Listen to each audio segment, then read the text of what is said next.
Bonjour à tous, bienvenue dans votre journal. On regarde les titres de ce 22 novembre. L'école bat son rythme en 2 temps. François Hollande lâche du lest. Les professeurs ont désormais 2 ans pour s'adapter au nouveau rythme scolaire. Nous irons à Saint-Pierre-des-Corps où 1500 élèves sont concernés. Copé, Fillon, le couple à l'affiche d'un western spaghetti. Certains en rient, certains en pleurent. À Tours, les soutiens des 2 camps s'inquiètent. Réaction de nos élus ce soir. Plus de 300 000 passionnés sur la toile ont mis les voiles. Virtual Regatta, ce nom vous parle certainement. Rencontre un peu virtuelle avec 2 skippers passionnés du vent des globes à la fin de ce journal. Bonsoir, il est un mythe vivant, l'idole des jeunes, ou encore le Elvis Presley à la française. Dans moins d'1 heure, Johnny Hallyday, le monument de la chanson, se produira au Grand Hall du Parc des Expositions. L'Attente, c'est le nom de son nouvel album qui caracole en tête des ventes. Il s'en est vendu 120 000 exemplaires en 1 semaine. C'est le meilleur démarrage de l'année. Et L'Attente, c'est aussi le titre que ses fans vont pouvoir lui chanter. Certains ont campé la nuit entière devant le Parc des Expos pour être les premiers. Rémi Poirot. Il suffira d'une étincelle, d'un peu de jour, et vous. Avant d'allumer le feu, il faudra encore un peu de patience. Mais pour ces fans de Johnny Hallyday, présents bien avant le lever du soleil, être à quelques mètres de leur idole mérite bien quelques sacrifices. C'est si important que ça d'être devant? Bien sûr, c'est important. Bien sûr. On vient pas voir n'importe qui. Hein. Johnny, c'est plus que... c'est une légende en fait. Ça n'a pas de prix, non. Quand on aime, on compte pas. Les plus téméraires ont déployé leur tente hier soir. Après une nuit pas très confortable, ils comptent bien être les premiers à entrer dans la salle de concert. Allez, 2, il y en a 2. Non, tu l'as déjà fait. 9. En fait, nous, on va signaler à la sécurité qu'on a dormi là. On est tant de personnes et qu'on s'est numéroté et comme ça, eux, ils gèrent le truc. Après ses problèmes de santé il y a 3 ans et sa tournée d'adieu annulée, Johnny vient d'achever son nouvel album. À 70 ans, il a su rassurer ses fans. C'est un gars de la rue, hein. Donc il a eu des hauts et des bas. Hein. Je suis allé le voir à Londres. Apparemment, il m'a paru en meilleure forme qu'en 2009 toujours. Johnny sera immortel, il restera immortel.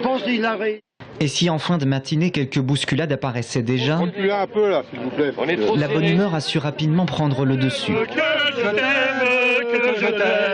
Allez messieurs, encore un peu de patience, votre idole n'est plus très loin. À Saint-Pierre-des-Corps, ce matin, une quarantaine de pompiers a dû être mobilisés. Les flammes ont ravagé une grande partie d'une entreprise de combustible. Très tôt ce matin, il aura fallu 1 heure, 6 véhicules et la grande échelle pour venir à bout des flammes. On écoute le commandant du SDIS d'Indre-et-Loire. On a une structure qui est métallique, qui a chauffé à l'intérieur, donc toutes les poutres sont déformées. Donc on accède difficilement à l'intérieur. Et puis on a du stockage en vrac, donc du combustible bois, du charbon, des palettes de charbon en vrac. Donc on est sur des difficultés pour atteindre les différents foyers, tout simplement, qui sont répartis sur 600 mètres carrés dans le hangar. L'école bat son rythme en 2 temps. François Hollande lâche du lest. Les professeurs ont désormais 2 ans pour s'adapter au nouveau rythme scolaire.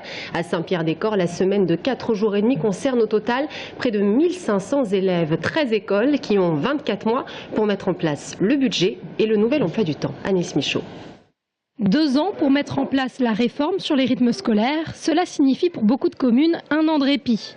Si la semaine de 4 jours et demi est considérée comme une bonne chose à Saint-Pierre-des-Corps, la mairie reconnaît qu'il faudra du temps pour que s'opère cette réorganisation dans de bonnes conditions. D'autant qu'entre encadrement périscolaire et cantine, elle engendrera des charges supplémentaires pour la ville. On a une estimation dans ce qu'on nous avait donné actuellement autour de 250 000 € supplémentaires. Bref, tout un impact sur le fonctionnement des collectivités qui est important. Nous avons des budgets qui sont contraints, des budgets qui sont difficiles dans une période difficile. Il va falloir certainement qu'on discute avec l'État de manière à ce que l'État nous accompagne. Dans les écoles, on se réjouit également de cette meilleure prise en compte du rythme de l'enfant avec des journées de travail raccourcies. Mais l'accueil des élèves après les cours jusqu'à 16h30 les lundis, mardis, jeudis et vendredis fait quant à lui débat. Est-ce que finalement il est plus intéressant d'investir ou de dépenser de l'argent dans ce temps périéducatif, ou est-ce qu'il faudrait peut-être pas consacrer cet argent à faire qu'il y ait plus d'enseignants dans les classes et que dans ce qui est un peu fondamental dans le temps scolaire, on soit plus nombreux et mieux formés pour mieux faire réussir les élèves.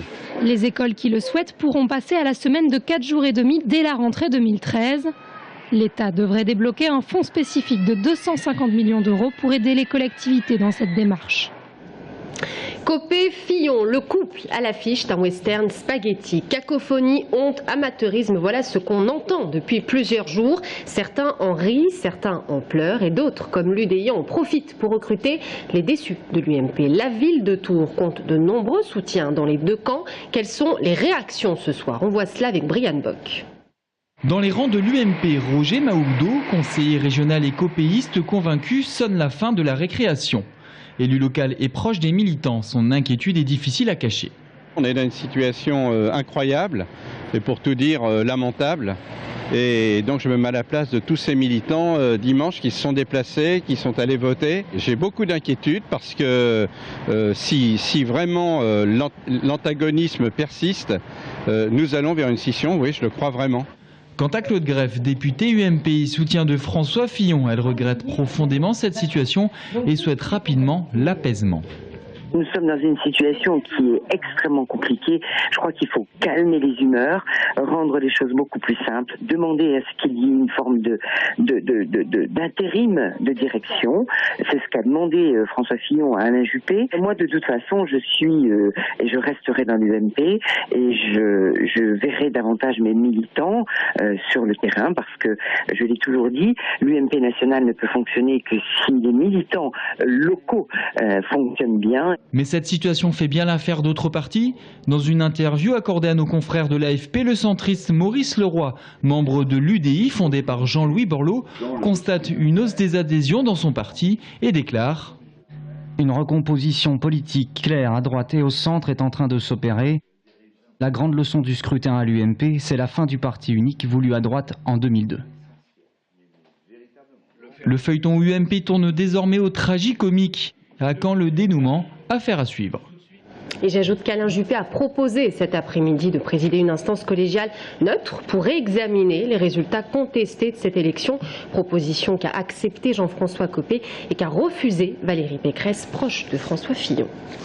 À Tours, la ville va désamianter ses bâtiments dans le sous-sol de l'hôtel de ville qui avait dû être évacué, souvenez-vous, le 11 octobre dernier à cause d'un empoussièrement de l'air aux fibres d'amiante. 3 agents pourraient avoir été contaminés. On passe au sport. Le Tours FC saisira-t-il sa chance demain soir face à Ajaccio au stade de la Vallée du Cher? 15e journée de championnat de Ligue 2. 2 équipes éliminées en Coupe de France. Les Corses ne sont pas en forme olympique. Actuellement relégats des 18e au classement. Le Tours FC a donc toutes ses chances, même si c'est très difficile, comme nous le dit Bernard Blacard. Ajaccio, c'est une équipe très difficile à l'extérieur. Elle a perdu 2 fois d'un but, elle a gagné à Nîmes. Ils ont fait match nul à Monaco en ayant mené 2-0. Ils ont fait match nul à Auxerre, 1 partout à 10 contre 11. Je veux dire, c'est une équipe très difficile à déborder à l'extérieur. Plus qu'1 heure et demie avant le coup d'envoi du match de ce soir, Tours Volleyball contre Belgrade. Ils n'ont pas droit à l'erreur. Les hommes de Mauricio Paes jouent leur avenir ce soir en Ligue des Champions. Après leur victoire la semaine dernière, vous le voyez sur ces images à Belgrade, ce sont les Serbes qui s'invitent sur le parquet de Greno. Virtual Regatta, ce nom parle certainement aux amoureux des eaux. La course virtuelle du Vendée Globe, plus de 300 000 personnes sur la toile ont mis les voiles le 10 novembre dernier. Mais qui sont ces drôles de navigateurs postés jour et nuit devant leurs écrans? Rencontre avec 2 skippers tourangeaux. Jérôme Alain. Pour les navigateurs, le Vendée Globe, c'est l'Everest de la course à la voile. Ils étaient 20 le samedi 10 novembre au large des Sables d'Olonne sur la ligne de départ. En même temps, des milliers de skippers virtuels prenaient le départ de leur tour du monde. À ce jour, ils sont près de 350 000 à participer à la Virtual Regatta. Laurent Lanos et son bateau Trimousic participent à son 2e Vendée Globe. Ce skipper chevronné qui aime à naviguer dans le Morbihan est un mordu des courses virtuelles. C'est un jeu qui ressemble fortement à la stratégie qu'on peut avoir en régate réelle, donc ce qui permet de se confronter avec des collègues ou des amis. Et donc c'est tout ce jeu de stratégie qui se court autour de la planète. Même si évidemment on est tranquillement au chaud chez nous et on n'a aucunement les conditions des vrais navigateurs. Comme les Lecléache ou Ryu, Trimousic doit composer avec le vent et anticiper les conditions météo. Laurent pointait aux alentours de la 800e place en début de semaine à une petite journée de mer des leaders virtuels. Aujourd'hui, il est loin derrière, mais en vieux loup de mer, il veut éviter l'anticyclone de Sainte-Hélène. C'était un peu un coup de poker de longer les côtes africaines, mais là nous arrivons pas loin du poteau noir et donc il va falloir, et c'est ce que j'ai fait aujourd'hui, reprendre plus à l'ouest pour essayer de ne pas être trop longtemps dans des vents très faibles. Ce mercredi, il n'y avait pas beaucoup de vent non plus sur le lac des Bretonnières, mais suffisamment pour prendre l'eau aux côtés de Kylian, jeune champion de France sur Open Beak en 2012, et du président du Dauphine Win Jocondien, vice-champion du monde dans les années 80. Comme des milliers de skippers virtuels, il prend plaisir à la barre de son monocoque, actuellement au large des côtes africaines.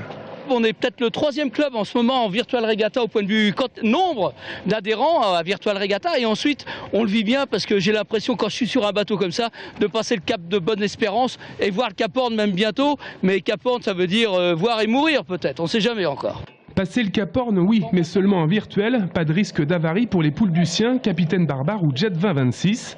En 2008, lors du dernier Vendée Globe, le vainqueur de la course virtuelle était arrivé quelques heures après Michel Desjoyaux, lauréat de la précédente édition.